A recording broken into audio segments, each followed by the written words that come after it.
Hey guys, it's Ryan, and this week we are doing a video on Fireteams, a great tool for empowering units and making you move as efficiently as possible. I love Fireteams and have run them basically since I started back in N4, way at the very beginning. I was around for some of N3, but that was long before I was consistent.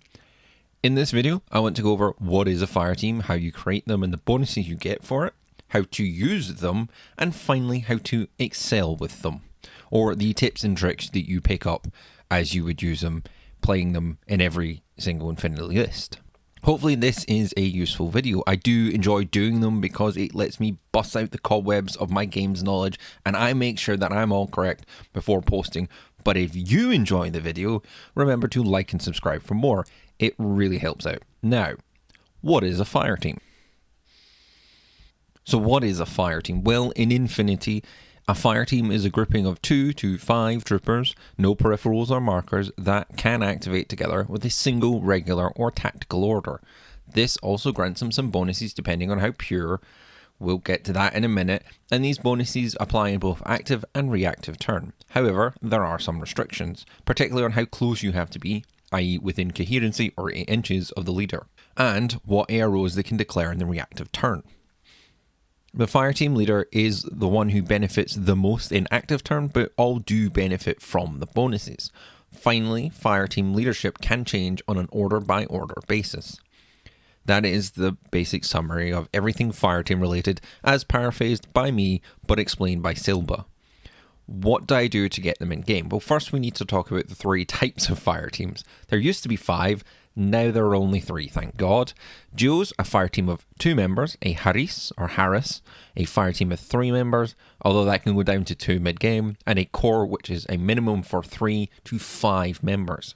Every faction gets access to duos and Harrises, even vanillas now, which is an elite addition to N4, but only sectorials get access to core Fireteams and an unlimited number of duos. Vanillas only get 2 duos and 1 Harris, except for Toha, who get unlimited duos and Harrises because that's their special gimmick. So that's the types of Fireteams, who can join them, and how do I form one? Well, to find out who can join in the desktop army, just because it's clearer, go to your given sectorial or army. Then above the list, click on the Fireteam chart. On mobile, it's the martial arts tab, the little swirly icon. Now this is open, you'll see a few things. You'll see the number of Fireteams you can take. In most sectorials, you'll see unlimited duos, 1 Harris, but a few will have 2 and 1 core, excluding Steel Phalanx, who make unlimited cores and have a unique limit of 4 members, not 5, which is their unique gimmick. Below that, you'll see what Fireteams you can make. Most have at least 2 options. Here in Kestrel, we have the Fennec, Kestrel, Armoured, Colcorp, and our wild cards. Each section details which members and what limits on that trooper type, such as FTO options, may be taken in that given team. Wildcards are troopers that can join any Fireteam in the faction. So back to the top and the Fennec Fireteam.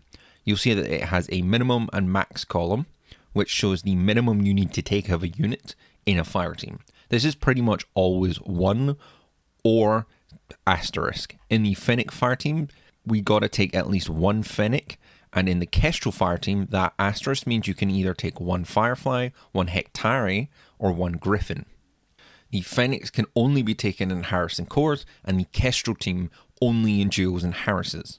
The 4 other troopers listed below and the wildcards can also join them to make up these Fireteams, but may impact the Fireteam's level of purity I mentioned earlier, but one more second before we get to that. At the beginning of the game, or during the game with a command token, assuming you have at least 1 Fennec and at least 2 other valid troopers, you may choose to form a Fennec Fireteam, designating a leader as you wish. Alternatively, from these 2 Fireteams, if you have a Hectari and at least 1 other trooper, you may form a duo or a Harris Fireteam. Now we have our Fireteams and have started it. We got to figure out how we get some bonuses, and for N5 that is determined by how many members of the Fireteam share the same Fireteam tag or are the same unit. In the Kestrel example, 5 Fennecs would grant you a level 5 Fireteam, but 4 Fennecs and Max would only grant you a level 4. However, you may notice that the Griffin has a Fennec tag. That means he can't form the fireteam, but he counts as a Fennec for determining the level. So 3 Fennecs, a Griffin, and a Black Air should make a level 4 fireteam. This does not need to be unit tags like Fennec, Gulam, or Silver Star. Below we see the Kestrel tag being used, and that would be functionally the same for the Kestrel fireteam. Any combination of Griffins, Fireflies, and Hectares will get you that same number of troopers in levels from your fireteam up to the fireteam size. So now finally, what do I get for this hassle? Well, it's a sliding scale based on the above limitations. A level 1 fireteam with no members sharing any tag gets you the ability to activate with the single order, which, while basic, is very strong, and I'll get to examples in a bit. 2 members of the same tag will grant you a BS attack +1 special dice.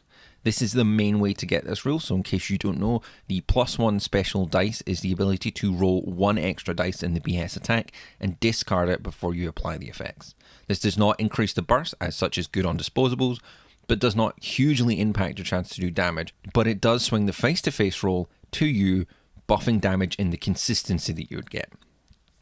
It also applies in the active and reactive turn, making the Fireteam a really solid defensive tool, increasing their chances to win the face-to-face roll in ARO. This kind of extra burst has always been a mainstay of Fireteams, and I'll speak more how to get the best use of it in the following sections. Level 3 grants a +1 to your dodge and +3 to your discover rolls, which can be pretty useful in a Harris in the midfield and can help with camo markers and hidden chain rifles or make your ARO more durable. It's not much, but it's not nothing either.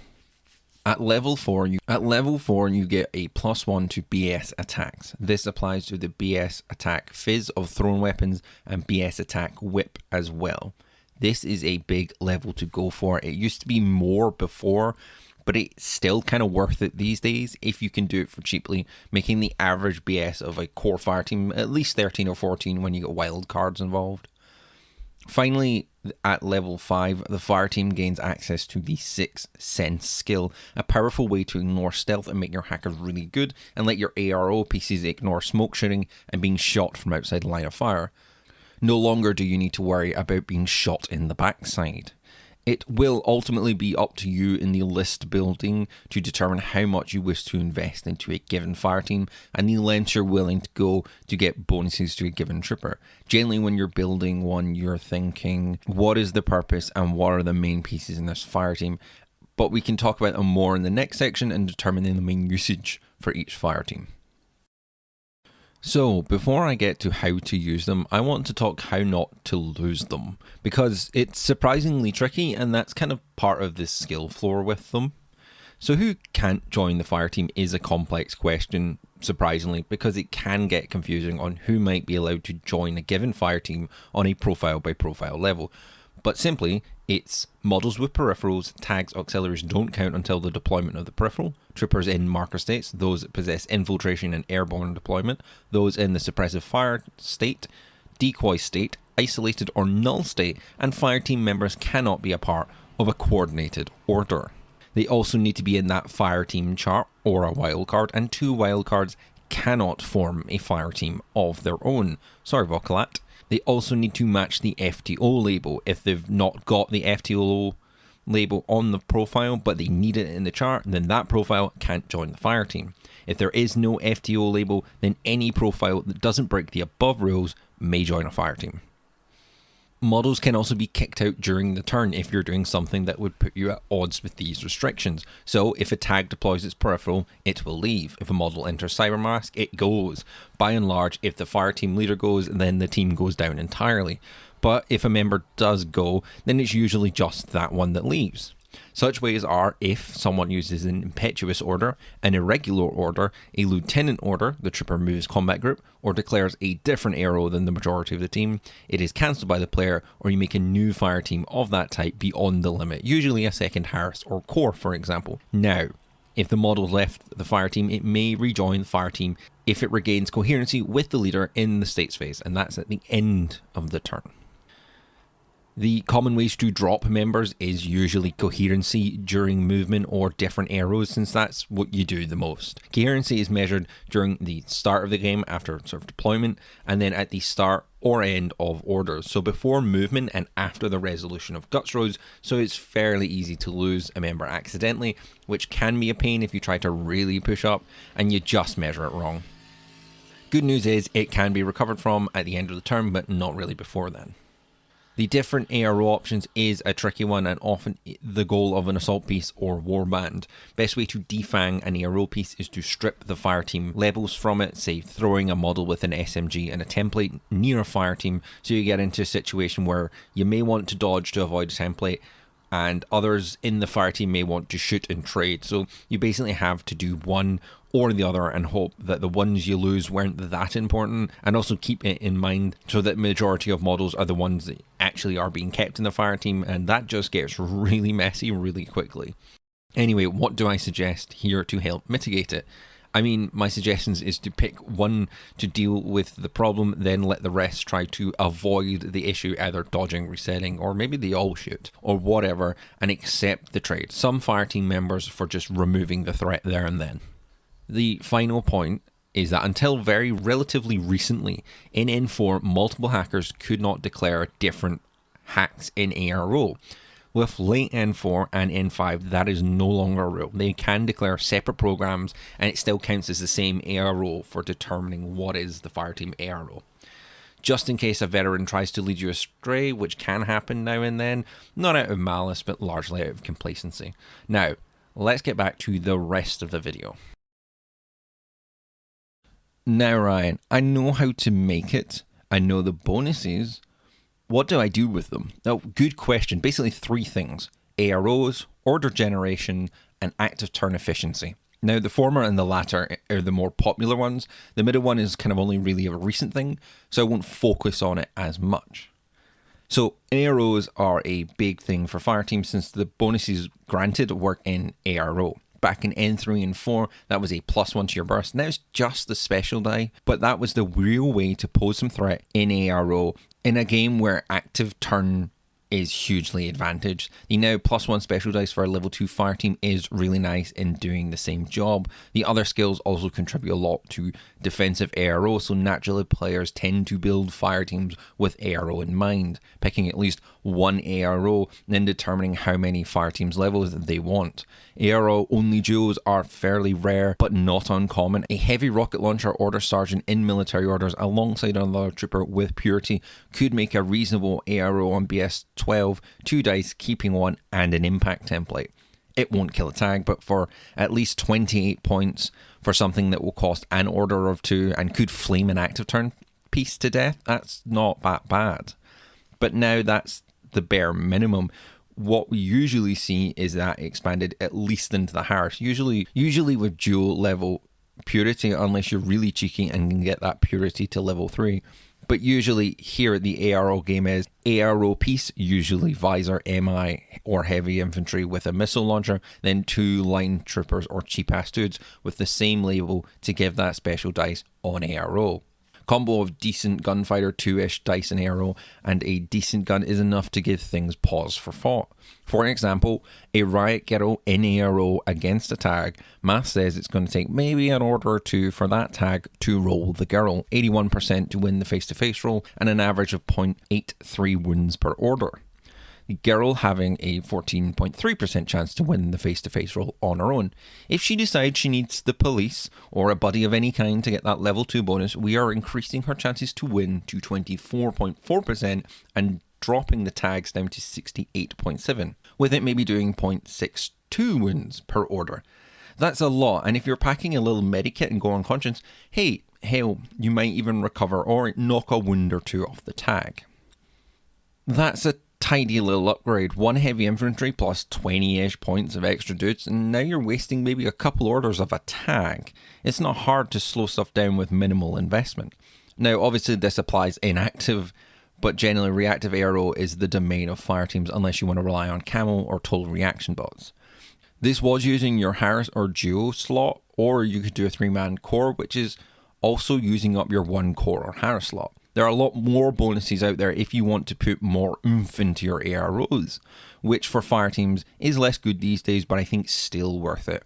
Going to a level 3 pure team for ARO, I don't think really is worth it unless you want to try and discover a camel piece on ARO, which against Ard might be nice, but maybe, I don't know. The dodge bonus is also there. It will push heavy infantries to 14s and 15s to dodge, which when you're blindsided by something dropping you a -6 or 9 from men and or range bands, that might save your ass.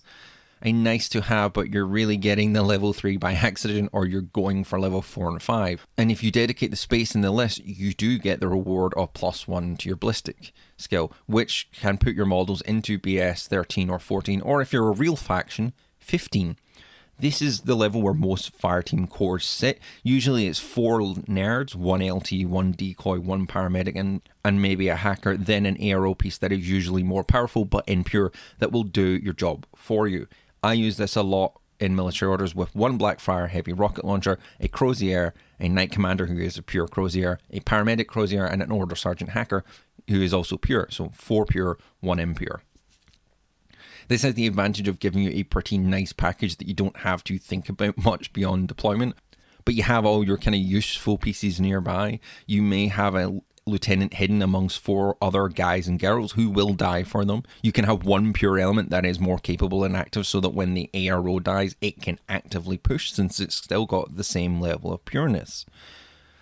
Kestrel does this the best, I think, since the Griffin is pure, a heavy infantry that has a HMG or Fuhrback that can wait until the main IRO piece is dead, then snap out and punishing anything standing with BS 15. The paramedic now is also in a similar setup and is able to recover more effectively with that +1 special dice and +1 to hit. And trust me, as a known paramedic long bomber, it is worth to have and to try and recover, because once a critical model gets back up, there is hell to pay. At level 5, it is the hackers and non-visor ARO pieces that probably benefit the most. Sixth Sense makes your hackers ignore stealth if they've not already got combat instinct, and that makes your repeaters pretty hard to navigate. It also allows you to avoid smoke shooting or being shot from behind, as the Fireteam becomes a well-oiled DZ defender if you position and deploy well. Usually this comes at the cost of a good AR piece, as such in Military Order or Tunguska, but this is a choice worth thinking about. If you're going all the way to a 5-man, do you want it, or do you want a potentially better impure ARO piece, or hacker, or whatever? Some factions, like Morats, don't need to make the decision, but most do. When building a defensive ARO, think about the breakpoint levels of 2, 4, and 5, and determine how much you want to get each one, and if you have the points and slots to reach it. Things like a Blackfriar or Grenzer can probably manage just with the level 2, but if you want that hacking support, 5 might be worth reaching unless you want a core elsewhere. But is 5 probably worth the downgrade into a line trooper or different ARO piece to get that powerful Sixth Sense that can save you from a flank attack, vision impairments, or give you an immutable dodge or reset? So a lot of the reason that reactive ARO pieces benefit from Fireteams, obviously the to hit mods and stuff is great, but from experience you may notice that the active Fireteams tend to be duo or heresies, and that's because that's the sweet spot for moving models around. Anything bigger and it's easier to get caught up with difficulties moving due to physically moving and hiding more than 3 models at once, and it's easier for that to become more difficult as you now have to plan the move for 3 or more models with different move speeds and potentially base sizes. So when thinking about active turn bonuses outside of like 3 factions, you're doing it in 2 or 3 man teams. The level 3 bonus is not going to be that useful unless you're running Riot Girls or Teutonics as a jokes to get that dodge 17 or 18, or unless you really want to hunt that camel marker down. Really, you want the special dice to make your life easier, and 1 big guy and 2 chumps is still valid here. I mention it a lot in my Military Order faction guide here, and have the German boy toys or 2 Teutonic Knights recommended for empowering a lot of your bigger and better models, like the Crux, who solo is a good shooter, but he's phenomenally better with that level 2 bonus. The pure math aside, the main advantage of a duo, Harris, or any active team is the simultaneous activation, which will half or even third the amount of orders you need to get a specialist and a gun and maybe some other chump, etc., to where it needs to go. You don't have to spend 3 orders to get a gun into position to shoot, then another 3 or so to run your specialist in after. That's usually how a tag plays, but they have innate tactical awareness and NCO to make it less order intensive, and also generally they are faster models. In a fireteam, just having them linked gets the specialist 2 or 3 orders of movement, of course within 8 inches of the gunner, and once the ARO is cleared, the duo can spend the order moving up to push the button, using that movement to reposition the gunner in a better position, all while moving both up the board. I do this all the time with my Night Hospitaller Harris, using the HMG to blitz down targets and then moving up a little more before letting the Doctor and Hacker Knights advance and press the button. That way my rifles are more likely to be in rifle bands and my HMG is further back to be effective, but not too far back to whip round and charge next turn or be a soft ARO if needed. The best thing about that last point is that it really opens the door and lets duos shine, as if the gunfighter is good enough, say Joan, Sheeskin, Achilles, a tag, and you don't need the purity on amazing gunners, they can just kind of break stuff while the poor Doctor runs in behind them and plays the fucking objective. This is a little more appealing these days for duos as well, since it's so much easier to get a hold of that +1 special dice from just a level 2 bonus. In RTF, the big Gulam fireteam could be good, and military order night fireteams are very good these days. Those are the 2 main bonuses or domains of fireteams, offense and defense. But what you might start to be getting now is that fireteams are efficiency at a small cost. Now, what did I say earlier by that? Order generation efficiency. So a couple things. The first one is a new skill, Fireteam Master. The ability to turn irregular members, and yes, that's all irregular members, not just the ones in brackets, regular. So that right there is great at generating more regular orders, making cheap, usually quite useful units much better. The current hot example is the Colcorp Fireteam with a Jackal and a Magistrate. Magistrates make the 6-point Jackal regular, and if you take 2 Jackals and Magistrate, that's a decent little road bump to knock wounds off your opponents. Another way fireteams can help efficiency is that, to be honest, with defensive teams, you rarely activate them. I mean, sometimes you want to use an ARO piece to knock down a tag or something standing because it has the range or the visors to deal with it, or maybe the paramedic to recover something, or maybe the hacker to make use of the repeater. Up to you, but usually the ARO teams, duos, Harris or cores, have their orders just sitting there waiting for something else to use them. If I had to recommend a general fireteam list structure, usually is group 1 5-man core, some real useful chumps like some midfield skirmishers, then like 1 action piece or a Harris to really make use of the fuel that they give. Usually active teams also tend to be praised for having more self-contained orders, but like you cannot live on bread alone. They need some external fuel, and even good pieces with 2, 3 or even 5 orders to it can then dip into a fireteam's orders as well, and that just makes it wild. With that, you can see that fireteams give some good advantages when you use them in some set roles. These aren't either or very strict, to be honest, and you can go and mix and match them as much as you want in a given team as needed. It's very arming and player dependent, so hopefully this gives you an idea on how to use them in game. Now, fireteams are one of the reasons I love Infinity, and I've run at least one actively in maybe every game I've played since I've started in N4. So, what tricks do we have? Love them and leave them is my rather punny name for the idea that sometimes you do need to leave a man or men behind for convenience, or maybe laziness, whatever. A willing trimming of the fireteam. It's a bit niche, this one, but with enough powerful pieces in a push, it can be worth it. So what is loving and leaving them? Well, it's often forming a team with the intent to deliberately leave pieces behind. Why? Well, sometimes you want to compress the fire teams you've got, maybe not wanting a core and Harris of the same team, or maybe your core or Harris slot is taken, or you can't do a duo. But what you can do is build a fire team with X numbers of pushers and Y number of stayers who will leave the fire team eventually when the pushers move up. This is commonly done with Harris's or cores, where you want the wildcard or mon minimum members to move up the board and leave them behind for ARO or hiding the lieutenant or whatever. One example showing up locally is with Bakunen's Reverend Fireteam with a Harris of a Healer, Cenobite and Kusanagi.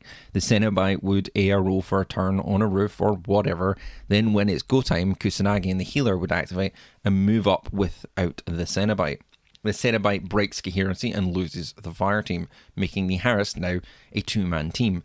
This is legal as Fireteam size is only checked at creation, and in-game a 2-man Harris can exist.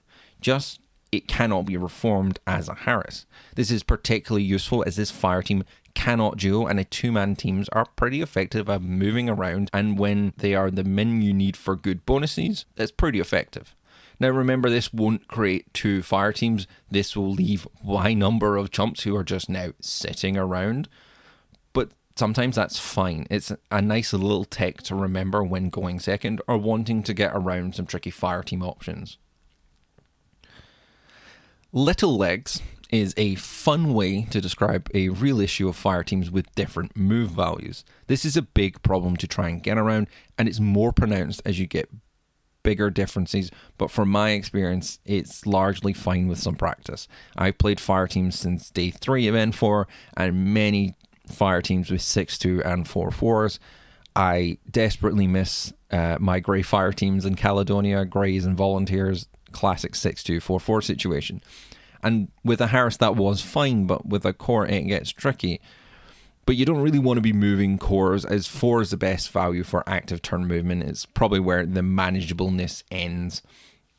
Anyway, how do you do it? Well, it takes practice, and as I said, but the practice should be eyeballing tables to determine how far each model can roughly move to cover and not disrupt the Fireteam. Ideally, you want your faster models, that is the first move value, being your gun piece so they can maneuver to the intended position, while the slower models sort of dwaddle behind. It can get rough to find them cover, so sometimes it's worth moving the slow guys just to get them in position and coherency so the leader can then move up where it needs to go. Maybe not this order, but maybe next. Sometimes it needs to be flicked. Sometimes you got to focus on getting the gun or leader to the right spot and then just drag the others in coherency, just if you've got good tables. Sometimes you need to move a little back if it doesn't quite look right. Now, if your slow one is the active piece, you want to be going somewhere. It does get tricky. Again, move this one first, since it's going to be the most hard pressed to get to a good position with only 4 inches of movement, and then move the faster pieces around it since they have the wiggle room. Hopefully that helps, but in this case, practice makes perfect. Chumps are not changed. This is a quick one. Sometimes it pays to be a cheap bastard and take 2 cheap chumps and 1 wild card or good gun. It is a time-honoured tradition for 2 knocks to escort Sheeskin, or 2 German boy toys to get Defernsen, or a Knight of Justice up the board, or 2 members for Join Team 3, though that last one is less cheap. Anyway, if the main leader is a competent enough gunfighter but needs a little boost, then 2 nerds is a worthwhile thing to bring them up the board. They may die, but that is a sacrifice you are willing to make. Don't be too precious unless you really need the special dice, but when it comes down to who dies, a Nox or Sheeskin, a Varangian or the Unknown Ranger, I'm sending in the pleb as my sacrificial lamb. Paramedics are your natural leaders. This sounds weird, but it's mostly just to remind you that your ARO piece does not need to be your Fireteam leader. That will cause the Fireteam to break, probably prematurely, when it dies. Not if, when. Instead, it should ideally be something that won't die, like a prone paramedic, or your well-hidden LT or decoy, or even the LT itself, but not the hacker or a standing ARO piece, as if it gets nulled or isolate, that's a busted Fireteam. Simple stuff, just be cautious of who your leader is. In active, it probably should be the gunner. In reactive, it probably should be bunkered. Tinbots and forum fighting, or why you should bring a tinbot and a hacker in your Fireteam, is pretty basic. Tinbots share their bonuses with all Fireteam members, and the most common is firewall or hacking cover. And the tinbot shares that amongst the Fireteam, making it vital to protect hackable pieces like heavy infantry, rems, and rarely in some factions, any tags. The other useful thing to protect your Fireteams, particularly the hackable ones, is a hacker to make use of the tinbot for to essentially take the blunt of the keyboard fighting. mostly because of the same logic as Slingshot. Do you want to take free hacking pot shots and get free pot shots in return, or do you want to break the fingers and then get free rain? For this reason and many other, this is why I take the Knights of Santiago a lot in military orders. It just means that A, my knights get a tin bot, and B, hackers are lethal for heavy infantry, and it just gives these hackers a focal point to target their attacks, particularly on someone who can take it rather than knights who are less likely to be able to handle it. A Whip 14 Oblivion has a 51% chance to isolate a Knight Hospitaller, but a Santiago slapping it with Tinbot and a killer hacking device makes it a 28% chance to isolate the Knight of Santiago. But you also have a 24% chance to doing wounds to the hacker, assuming no repeaters. But that goes to 45.1 and 19% if you're both getting hackers. That's better than a kick in the teeth. With a good hacking faction, that's probably going to be even better protection. Even when not on the defense, just having mobile hackers not needing repeaters is really nice, as it allows you to march around and just fight hackers. No mods, just 1v1 on shipment. And that was my video on Fireteams. I hope you found it useful and enjoyed it, because I really enjoyed making this one. Also, I have a new mic. Hopefully that sounds a lot better than it did last time with the static. And as always, remember to like and subscribe for more, and if you have any questions, let me know in the comments below. And as always, thank you so much for watching.